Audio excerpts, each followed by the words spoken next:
revue de presse. Vendredi 8 juin 2018, madame, monsieur, bienvenue à la revue de presse avec le concours de MBF Média Production sur ITFM 103, présenté par Ghislain Koungang.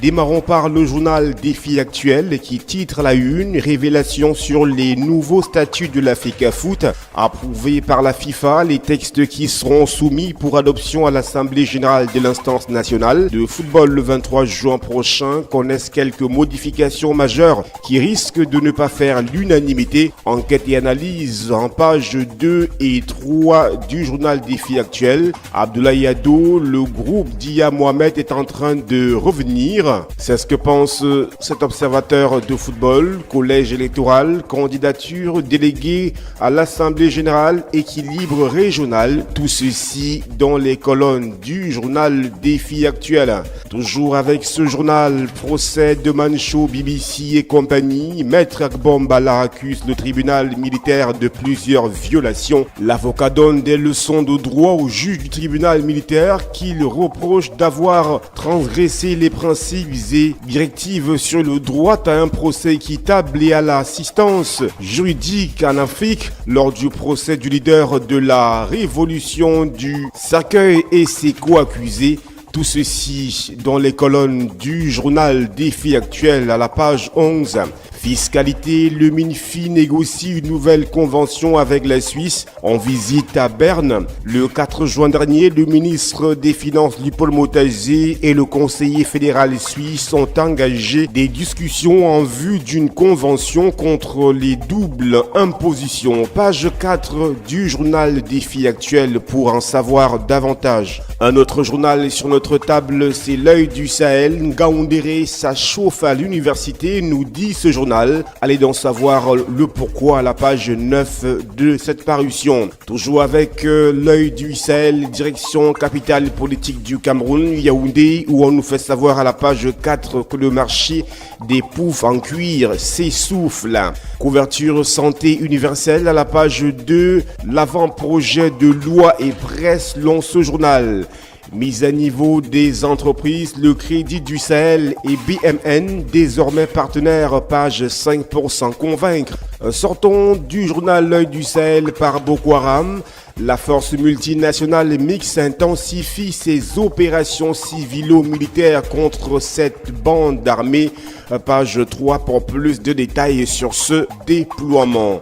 Le quotidien de l'économie, nous y sommes. À la une, loi de finances 2018, les dépenses terribles du surplus budgétaire. Alors que les secteurs productifs peinent à mobiliser les ressources pour relancer l'activité économique, l'ordonnance portant collectif budgétaire consacre une augmentation des dépenses de fonctionnement de l'État au détriment de l'investissement public. Page 2 pour plus de détails sur cette façon de faire. Toujours avec le quotidien de l'économie, Best Petroleum SA, Baba Amadou Danpoulou à la conquête du Sénégal, alors que la jeune entreprise spécialisée dans la recherche et l'exploitation des gisements miniers, hydrocarbures notamment, n'est encore qu'à sa phase d'installation. L'homme le plus riche d'Afrique francophone annonce l'ouverture de sa filiale au pays de Cheikh Anta Diop.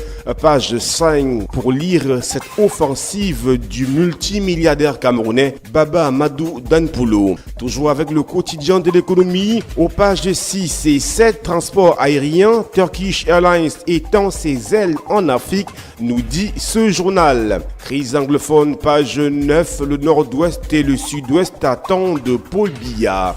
Le quotidien Le Messager, pour sa part à la une, paiement des salaires fonctionnaires. Présentez vos récépissés de comptage, page 9 pour lire cette nouvelle initiative, cette nouvelle façon de procéder mise en place par le MINFI. Face à Biya, Akeremouna durcit le ton, page 2 pour en savoir le contenu de cette offensive du candidat à la présidentielle pour l'opposition, Maître Akeremouna. Mutation pour sa part à la une au tribunal, Amatoutou Mouna obtient l'ouverture de la succession. Les dessous du verdict controversé du tribunal de première instance de Douala Bodanjo sont à lire à la page 5 du quotidien Mutation. Toujours Toujours avec mutation, direction nord-ouest Cameroun, page 4 précisément. Que se passe-t-il à Bangui? Point d'interrogation. Tentative de réponse à la page 4, bien évidemment, nous vous disions. Toujours avec le quotidien mutation en page 7, cette fois-ci, Assemblée nationale, les adieux de Kavaïgué Djibril.